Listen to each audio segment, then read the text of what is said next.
Seitas e religiões. Testemunhas de Jeová.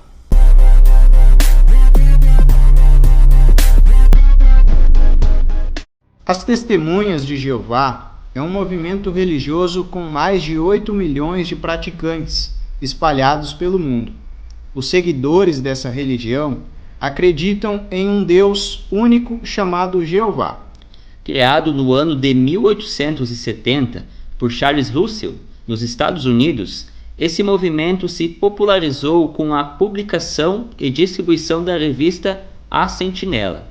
Durante sua história, essa instituição passou por vários nomes: Torre de Vigia, Associação do Púlpito, Aurora do Milênio, Associação Internacional dos Estudantes da Bíblia, Russelitas e, por fim, Testemunhas de Jeová, que foi adotado oficialmente em 1931. As Testemunhas de Jeová são conhecidas por seu trabalho de pregação em lugares públicos e de casa em casa. Semanalmente são realizadas reuniões congregacionais nos salões do reino ou na casa de algum membro da congregação. Apesar de acreditarem e seguirem alguns ensinamentos de Jesus Cristo, as Testemunhas de Jeová não acreditam que ele seja Deus. Jeová é o Deus único, adorado por esses fiéis. As Testemunhas de Jeová afirmam ser um grupo cristão, milenarista. Porém, fazendo um paralelo com a palavra de Deus, percebemos que se trata de uma grande seita religiosa. Agora, apontaremos os principais fundamentos para isso. As principais doutrinas da Igreja sobre Cristo são negadas por eles. Por isso, não podemos chamá-los de cristãos. O fundador do grupo, Russell, foi um homem de mau procedimento, conforme provam vários processos na justiça contra ele, inclusive um de sua esposa, que pediu divórcio, alegando uma vida imoral do marido. Pelo escândalo causado por esse processo, Russell teve que mudar a sede da seita de Pittsburgh para Nova York, onde ele morreu no ano de 1916. O ensino da seita, quanto à doutrina sobre Deus, contém uma série de negações. Em primeiro lugar, eles negam a Trindade.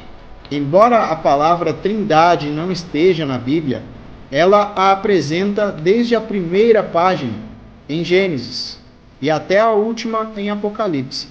Na unidade da divindade, há três pessoas em uma só substância: poder e eternidade, isto é, Deus Pai, Deus Filho, Deus Espírito Santo, às quais a Bíblia atribui tanto divindade como personalidade, e as apresenta como pessoas distintas, afirmando que estes são um. Conforme o ensino das testemunhas, Jesus foi criado, e antes de vir a este mundo, Jesus era o arcanjo Miguel. Porém, João fala: no princípio era o Verbo, e o Verbo estava com Deus, e o Verbo era Deus. Jesus, Filho de Deus, jamais foi anjo. Ele é a imagem do Deus invisível, o primogênito de toda a criação. A Bíblia fala sobre a diferença entre o Filho e os anjos, e afirma que Jesus jamais foi criado. Antes, nele foram criadas todas as coisas. Ele está acima de toda a criação. Ele é o Criador de tudo e tem a vida em si mesmo. Ou seja, ele autoexiste. As testemunhas negam que Jesus é Deus e afirmam que não é igual em poder e glória ao Pai. Ensinam que os adoradores de Jesus são idólatras, porque Jesus foi apenas um homem. A Bíblia fala que Jesus, sendo a expressão da imagem de Deus, se fez semelhante aos homens. Paulo chama Jesus de Deus bendito eternamente. Em Colossenses, fala que nele habita corporalmente toda a plenitude da divindade. A Bíblia declara que qualquer que negue o Filho do Homem, nega tanto o Pai quanto o Filho, e é do Anticristo. Essa seita também nega a personalidade do Espírito Santo, dizendo que é apenas um poder invisível, uma influência impessoal de Deus, um fluido para executar a vontade divina.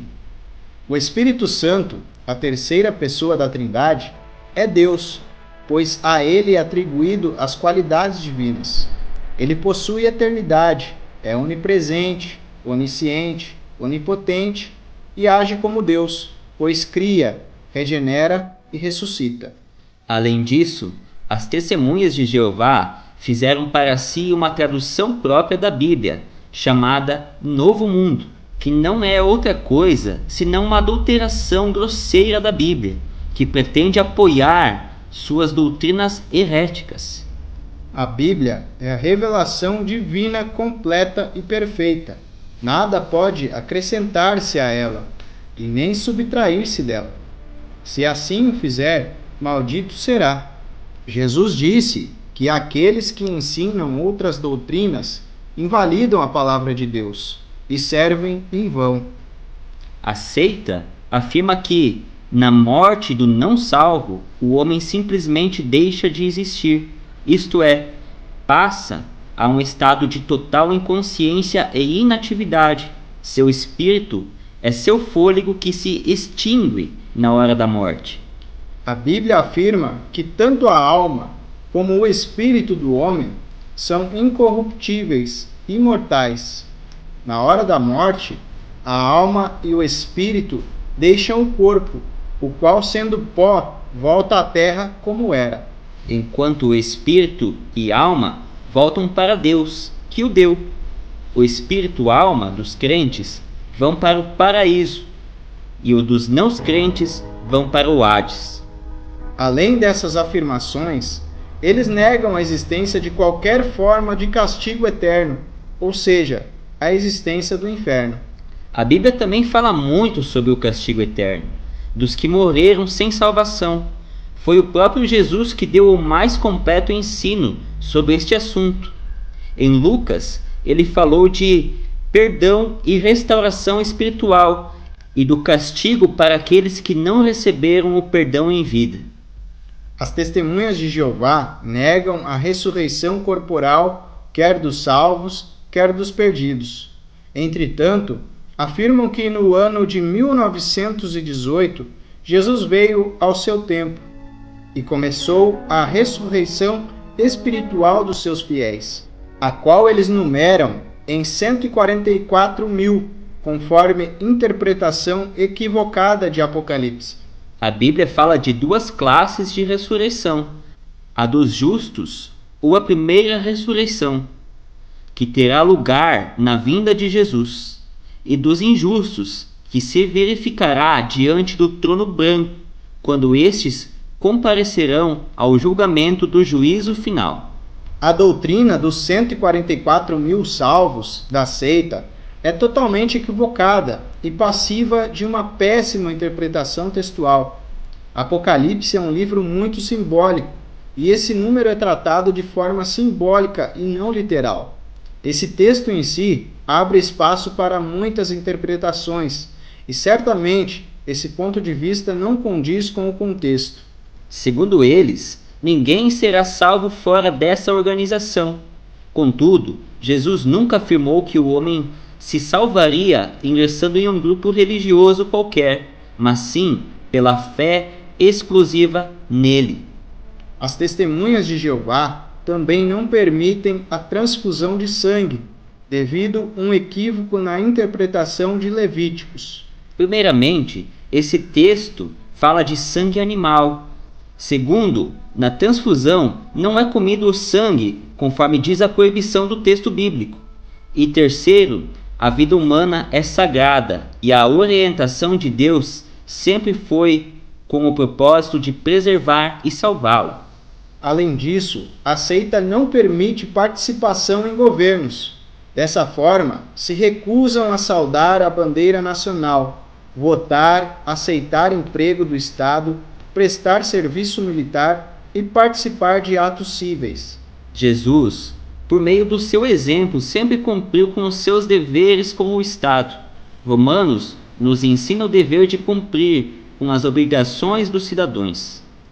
As testemunhas ainda afirmam que Jesus Cristo não morreu em uma cruz, mas sim em uma estaca de tortura vertical simples, sem feixes de cruzamento. O símbolo da cruz para eles é uma afronta à sua crença. Além do mais, eles se declaram os profetas de Deus, mas em uma análise histórica mostra que suas profecias não se cumprem.